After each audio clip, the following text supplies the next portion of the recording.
Merhaba arkadaşlar, örgü kanalıma hoş geldiniz. Minik kız çocuklarımız için hem kolay hem de güzel model tığ işi bir etek yaptım. Bugün bu etek anlatımını sizlerle paylaşmak istiyorum. Ben bugün bu etek örgüsünü 3-6 ay arası bir bebek ölçüsüne göre yapıyorum.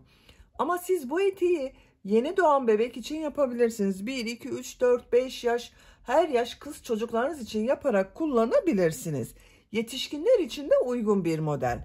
Tek yapmanız gereken bu bel örgüsünü yapacak olduğunuz çocuğun beline ölçerek zincir başlamak. Yetişkinler için yapıyorsanız da yapacak olduğunuz yetişkinin bel ölçüsüne göre zincir ile başlarsanız güzel olur arkadaşlar. Bel örgüsü esnek bakın ama ben buraya ip kordon taktım bu şekilde. Siz bu ip kordonu takmadan sade olarak da kullanabilirsiniz. Model olarak da bakın dediğim gibi hem kolay hem de güzel bir model. Ben bu etek örgüsünü takım yaptım arkadaşlar. Bakın bu şekilde bir bolero yelek yaptım. Yine aynı modeli bolero yelek olarak yaptım. Çok güzel oldu. Buna takım olarak yine çok güzel çiçekli bebek şapkası yaptım. Bakın bir de bu şekilde çok güzel tığ işi bebek ayakkabısı var arkadaşlar. Bunların hepsini ben tığ ile yaptım. 3-6 ay arası bebek ölçüsüne göre yaptım. Dediğim gibi siz bunu her yaş çocuklarınız için yapabilirsiniz. Bunların anlatımını yaptım ben. Bu tığ işi ayakkabının, şapkanın ve bu bolero yeleğin anlatımlarını yaptım. YouTube kanalıma yükledim. Bunların olduğu YouTube linkini izlediğiniz bu etek videosunun açıklama bölümüne ekliyorum. Açıklama bölümünde bulunan o link üzerine tıklarsanız siz de bunun gibi güzel bir takım yapabilirsiniz. Bolero'nun bakın burayı düğmeli yaptım. Çok güzel ve kullanışlı bir bolero oldu arkadaşlar. Biz bugün bu güzel kolay etek örgüsünü yapacağız. Etek örgüsüne pembe renk iplik ile bakın bel örgüsünden başlıyoruz. Modelleri yerleştiriyoruz. Uç bölümlerde beyaz renkli iplik kullandım. Pembe renk iplik olarak ben bu ipliği kullandım arkadaşlar. Kullandığım iplik üzerinde 100 gram iplikte 360 metre var. Bir yumak iplik yeterli. Beyaz renk iplik olarak bakın bu iki sırada kullandım. Bu şekilde bir beyaz iplik kullandım. 100 gram iplikte 340 metre var. İplik markalarını söylemiyorum arkadaşlar. Siz bu etek örgüsünü her marka iplik ve renklerini kullanarak yapabilirsiniz. Her renk iplik ile çok güzel oluyor. Tığ olarak 5 numara 3 milimetre tığ kullandım. Elimin sıklığına göre bu tığı kullandım. Yumuşak bir örgü elde ettim. Benim elim çok sıkı değil. Sizin eliniz sıkıysa 3,5-4 milimetre tığları kullanırsanız daha güzel olur arkadaşlar. Kullandığınız iplik üzerinde kaç numara tığ kullanmanız gerektiği tavsiye edilmektedir. O numaraya göre tığları tercih edebilirsiniz. Bel örgüsünün burada da bakın 2 metre beyaz renkli kurdale kullandım. İnce renk bir kurdale. Siz bu kurdaleyi kullanmadan da yapabilirsiniz. İplik tığ hazırlayalım. Hep birlikte bu kolay ve güzel tığ işi etek örgüsüne başlayalım. Örgü kanalıma abone değilseniz abone olmayı unutmayın lütfen. Örgü kanalıma abone olmak ücretsiz. Örgü kanalıma ücretsiz abone olup orada bulunan zil şeklini dokunarak açık yaparsanız kanalıma video yüklediğim zaman ilk önce size bildirim gelir. Örgülerimden herkesten önce sizin haberiniz olur. İzlediğiniz videolarıma beğeni ve yorumlarınızı yaparsanız çok sevinirim arkadaşlar. Videolarıma beğeni yaptığınızda yanında Hype Gönder bölümü görünecektir. Hype Gönder'e tıklayıp puan gönderirseniz de ayrıca çok sevinirim. Sizlerden gelen bu puanlar örgü kanalımın devamlılığı için çok önemli. Şimdiden hepinize teşekkür ederim. Kolay gelsin. İyi çalışmalar.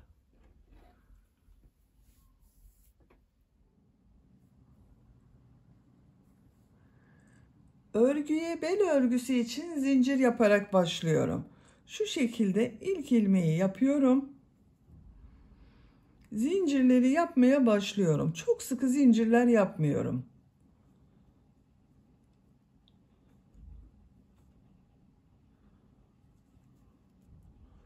...96 zincir yapalım. 96 zincir yaptım. Bakın çok sıkı zincir yapmadım. Esnek oldu arkadaşlar. Ölçüyorum.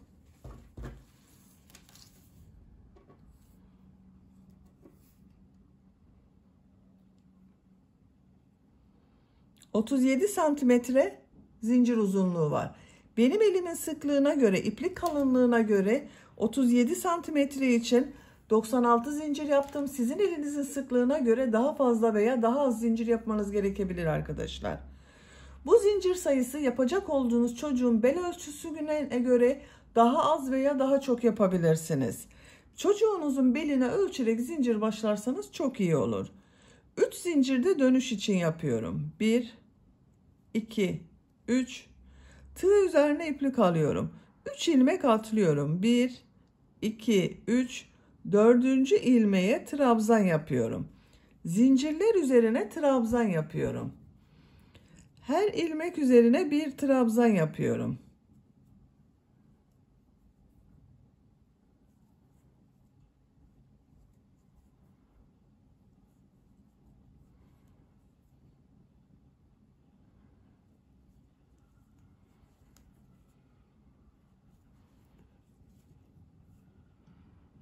Sıra sonuna kadar devam edelim. Zincirler üzerine trabzan yaptım. Sıra sonuna kadar tamamladım. Bakın bu şekilde oldu. Bu bir sıra üzerine 95 trabzan yaptım. Sıra başında yaptığım bu 3 ilmek atlayarak bir trabzan var. Bununla birlikte bir sıra üzerinde 96 trabzan var. Şimdi bunu birleştiriyorum. Artık yuvarlak olarak devam ediyorum bel örgüsüne. Bakın burada 3 ilmek atlayarak yaptığım bir trabzan var. Bunun 3. ilmeğe tığ takıyorum. İlmek kaydırma yaparak sırayı birleştiriyorum. 2 zincir yapıyorum. Bu sırada bu trabzanları bir düz bir ters boşluktan alıp trabzan yapıyorum. Tığ üzerine iplik alıyorum. İlk trabzan bakın düz taraftan şu şekilde boşluktan alıyorum. Trabzan yapıyorum. İkinci trabzanı ters taraftan boşluktan alıyorum. Trabzan yapıyorum. Düz taraftan boşluktan alıyorum. Trabzan yapıyorum.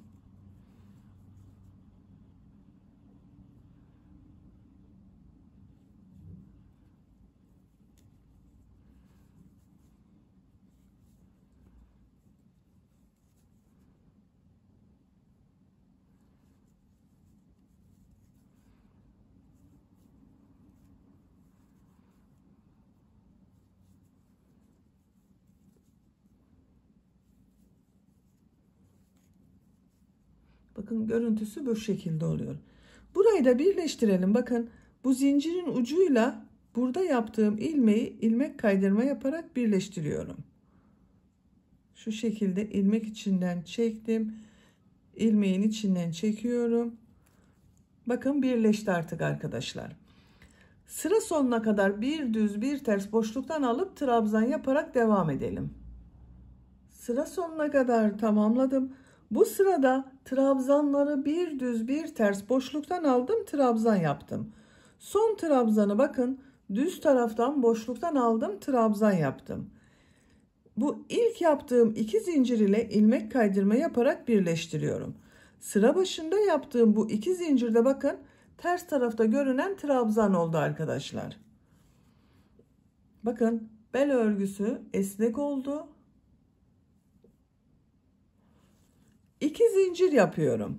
Bu sırada yaptığım bu trabzanları nasıl görüyorsam o şekilde boşluktan alıyorum, trabzan yapıyorum. Düz tarafta görüyorum, düz taraftan boşluktan alıyorum, trabzan yapıyorum. Ters tarafta görüyorum, ters taraftan boşluktan alıyorum, trabzan yapıyorum. Bir düz bir ters boşluktan alarak trabzan yapıyorum.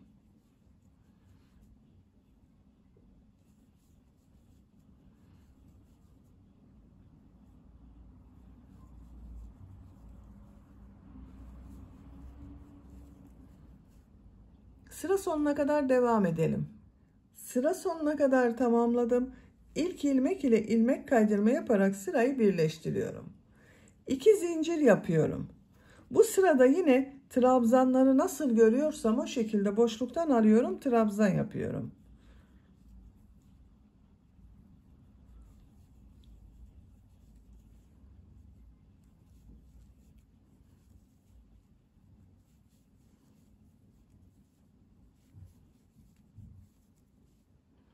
Sıra sonuna kadar devam edelim. Sıra sonuna kadar tamamladım. İlk ilmek ile ilmek kaydırma yaparak sırayı birleştiriyorum. 1, 2, 3, 4 sıra oldu. Ben burada bitiriyorum bel örgüsünü arkadaşlar. Siz tercihinize göre 1 veya 2 sıra devam edebilirsiniz. Kaç santimetre yaptığımı ölçüyorum. 3 santimetre genişlik var. Benim yapacağım ölçü için bu yeterli. Dediğim gibi siz biraz geniş olsun istiyorsanız bir sıra daha bir düz bir ters örgü yapabilirsiniz. Esnek oldu. Bakın bel örgüsü çok güzel oldu. Şimdi bir sıra sık iğne yapıyorum. Bir zincir yapıyorum. İlk ilmek üzerine sık iğne yapıyorum. Diğer ilmeklere sık iğne yaparak devam ediyorum.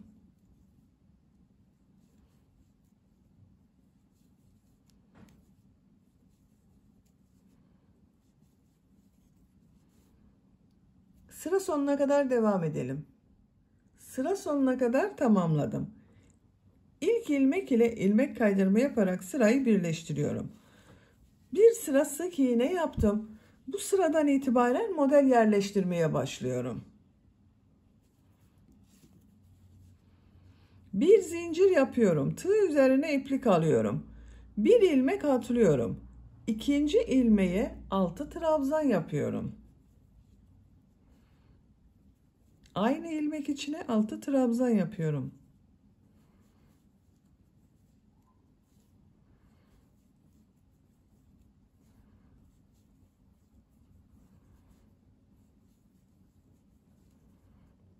Altı trabzan yaptım.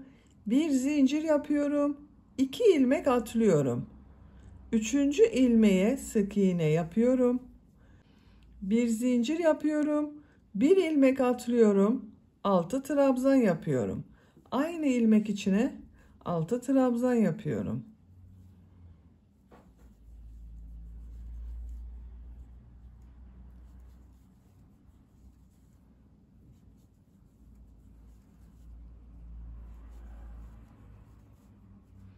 Bir zincir yapıyorum.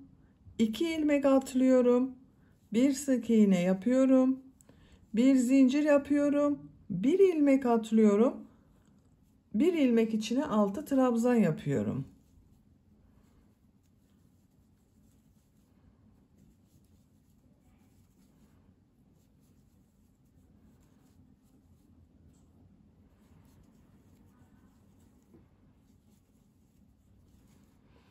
Bakın. Aynı ilmeğe 6 trabzan yaptım. Ben aralarda arkadaşlar modelden sonra 2 ilmek atladım, sık iğne yaptım. Sık iğneden sonra 1 ilmek atladım. Model için 6 trabzan yaptım. Siz daha sık model olsun istiyorsanız aralarda hep birer ilmek atlama yapabilirsiniz. Ben bu şekilde yapmayı tercih ettim. Sıra sonuna kadar devam edelim. Modelleri sıra sonuna kadar yaptım. Bir zincir yapıyorum. Bir ilmek atlıyorum. Bu ilk yaptığım ilmek ile ilmek kaydırma yaparak sırayı birleştiriyorum. Bu sırada model yerleştirmesini yaptık. Bakın bu şekilde oldu arkadaşlar.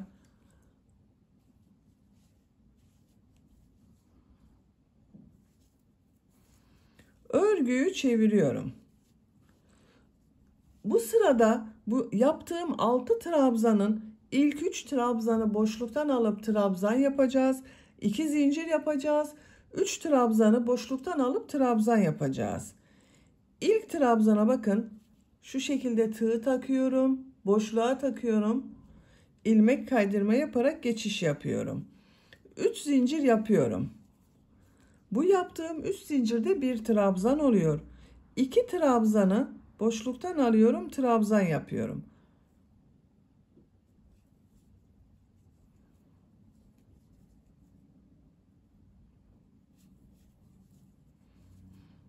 Burada yaptığım 3 zincir ile birlikte 3 trabzan oldu. 2 zincir yapıyorum. 3 trabzan var. Bu 3 trabzanı boşluktan alıyorum, trabzan yapıyorum.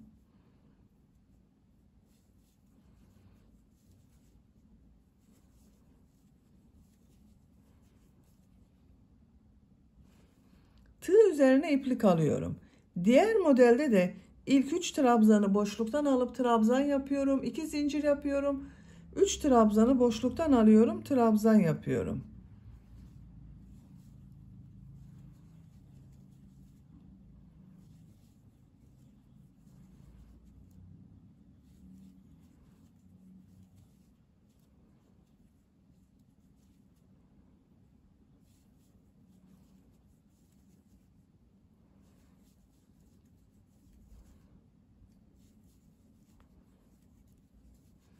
Bakın düz tarafın görüntüsü bu şekilde oluyor.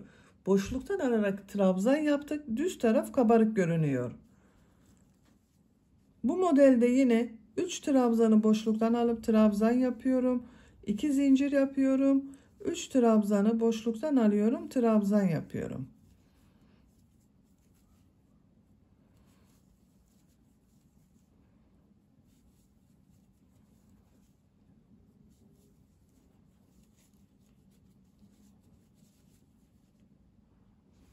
Sıra sonuna kadar devam edelim. Sıra sonuna kadar tamamladım. İlk model ile son modeli ilmek kaydırma yaparak birleştiriyorum. Bu ilmeğe tığ takıyorum, iplik aldım, içinden çekiyorum. Bir zincir yapıyorum, örgüyü çeviriyorum. Bu iki model ortasına bakın bir boşluk var. Buraya bir sık iğne yapıyorum. Bir zincir yapıyorum. Tığ üzerine iplik alıyorum. Bu iki zincirli boşluğa 6 trabzan yapıyorum.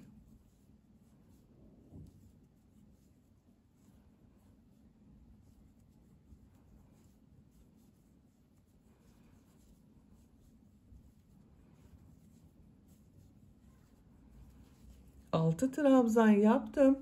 Bir zincir yapıyorum. İki model ortasında bir boşluk var. Buraya sık iğne yapıyorum. Bir zincir yapıyorum. Model ortasındaki bu iki zincirli boşluğa 6 trabzan yapıyorum.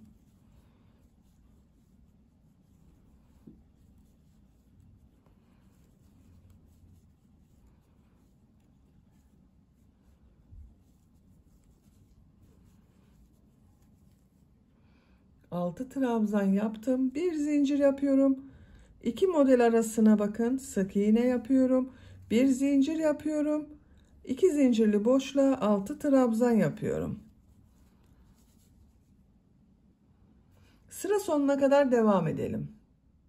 Sıra sonuna kadar tamamladım. Son yaptığım modeli bu ilmek ile ilmek kaydırma yaparak birleştiriyorum. Bir zincir yapıyorum. Bu ilmeğe ilmek kaydırma yapıyorum. Bakın görüntüsü bu şekilde oldu. Örgüyü çeviriyorum. Bu sırada bu 3 trabzanı boşluktan alıp trabzan yapacağız. 2 zincir yapacağız. 3 trabzanı boşluktan alıp trabzan yapacağız. Bu ilk trabzanı bakın boşluğa tığ takıyorum. İlmek kaydırma yaparak geçiş yapıyorum. 3 zincir yapıyorum. Bu ilk trabzan. Bu iki trabzanı boşluktan alıyorum. Trabzan yapıyorum. 3 zincirle birlikte 3 trabzan oldu. 2 zincir yapıyorum. Burada 3 trabzan var. 3'ünü boşluktan alıyorum. Trabzan yapıyorum.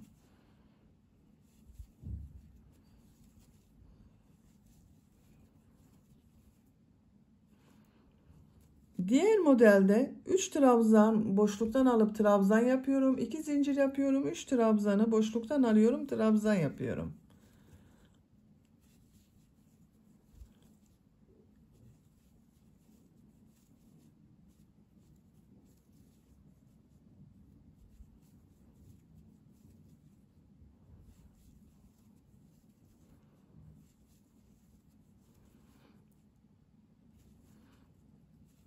Burada da aynı şekilde devam ediyoruz. Sıra sonuna kadar devam edelim. İlmek kaydırma yaparak sırayı birleştirelim. Örgüyü çevirelim. Bir sonraki sırada bu model ortasında 2 zincir yaptık. Bunların içine 6 trabzan yapacağız.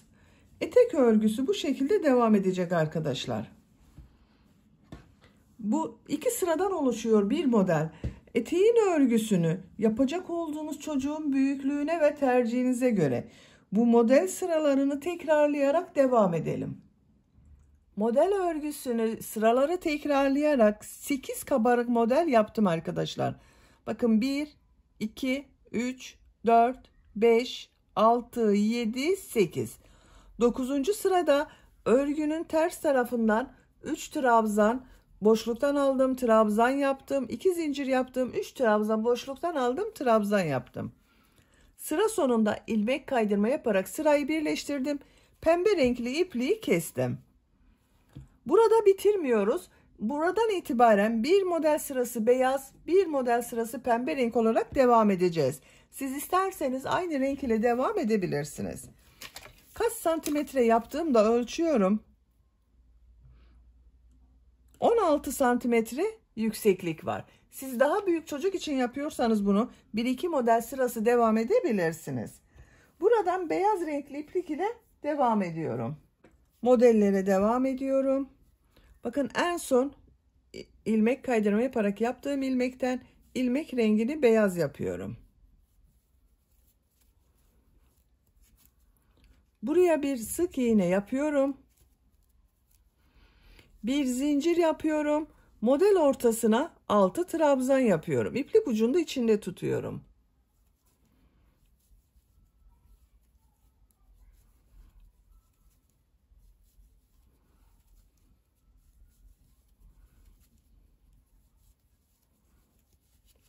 Bir zincir yapıyorum. 2 model ortasına sık iğne yapıyorum. Bir zincir yapıyorum. 6 trabzan yapıyorum. Sıra sonuna kadar devam edelim. Sıra sonuna kadar tamamladım. Bir zincir yapıyorum. Bu ilmek ile ilmek kaydırma yaparak sırayı birleştiriyorum. Bakın pembe renk ile yaptığımız aynı arkadaşlar. Beyaz renkli iplik ile yapıyorum. Örgüyü çeviriyorum. Bu ilk trabzanı boşluktan alıyorum. İlmek kaydırma yapıyorum. 3 zincir yapıyorum. 2 trabzanı boşluktan alıyorum, trabzan yapıyorum. 2 zincir yapıyorum. 3 trabzanı boşluktan alıyorum, trabzan yapıyorum.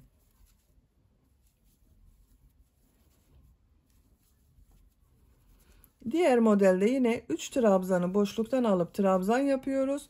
2 zincir yapıyoruz. Bakın model aynı şekilde devam ediyor. Sıra sonuna kadar devam edelim. Sıra sonuna kadar tamamladım. İlmek kaydırma yaparak sırayı birleştirdim. İplik rengini değiştiriyorum burada. Pembe renkli iplikle bakın ilmek yapıyorum. İlmek içinden geçirdim.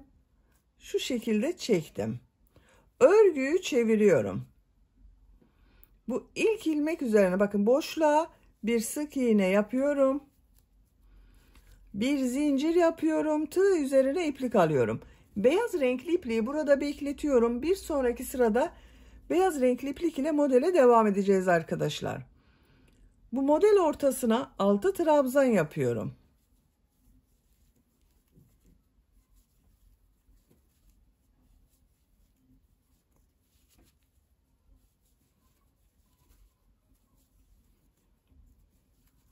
Bir zincir yapıyorum. 2 model ortasına sık iğne yapıyorum. Bir zincir yapıyorum. 6 trabzan yapıyorum. Bakın model aynı şekilde devam ediyor. Sıra sonuna kadar devam edelim. Sıra sonuna kadar tamamladım. İlmek kaydırma yaparak sırayı birleştirdim. Örgüyü çeviriyorum. Bu ilk trabzana ilmek kaydırma yaparak geçiş yapıyorum. Bakın boşluktan alarak yaptım. 3 zincir yapıyorum. 2 trabzanı boşluktan alıyorum, trabzan yapıyorum. 2 zincir yapıyorum.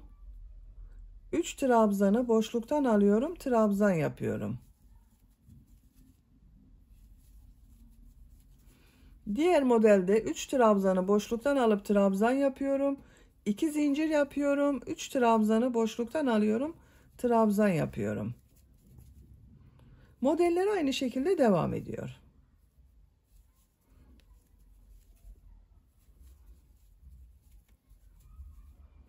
Sıra sonuna kadar devam edelim.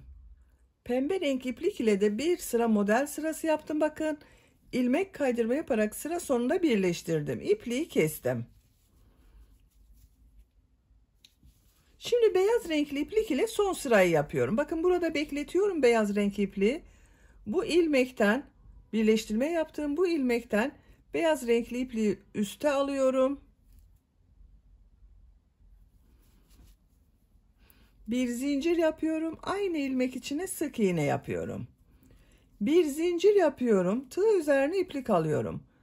Model ortasındaki bu iki zincir üzerine 6 trabzan yapıyorum.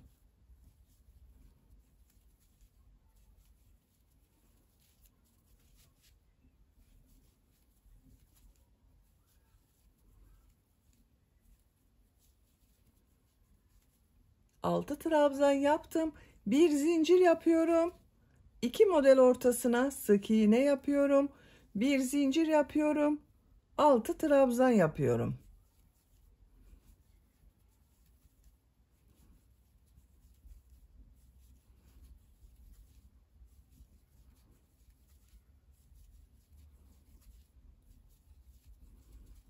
Bir zincir yapıyorum, sık iğne yapıyorum. Sıra sonuna kadar devam edelim. Modelleri sıra sonuna kadar yaptım. Bir zincir yapıyorum. İlk ilmek ile ilmek kaydırma yaparak birleştiriyorum. İpliği kesiyorum.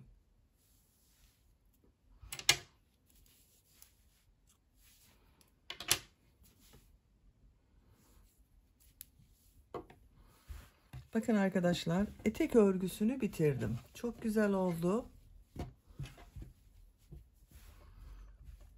Bitmiş olarak size ölçülerini söylüyorum.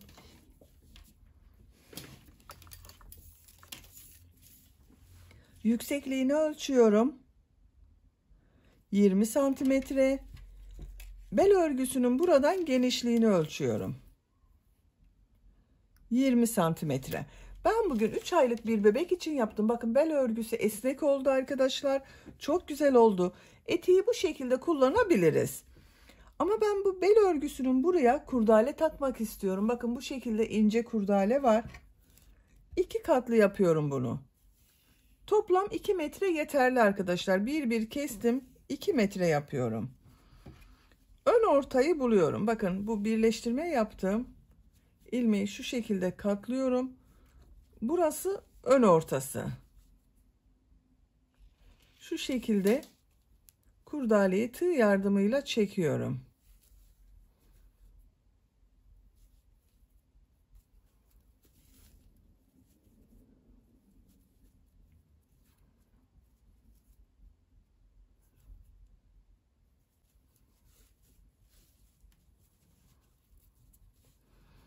Buraya kadar devam edelim.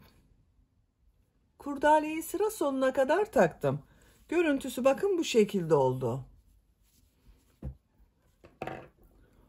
Bu kurdaleyi fiyonk olarak bebeğin bel ölçüsüne göre ayarlama yaparak kullanabiliriz artık.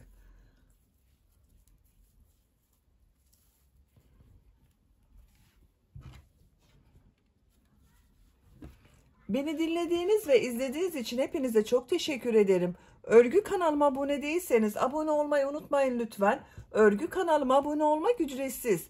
Örgü kanalıma ücretsiz abone olup orada bulunan zil şekline dokunarak açık yaparsanız kanalıma video yüklediğim zaman ilk önce size bildirim gelir. Örgülerimden herkesten önce sizin haberiniz olur.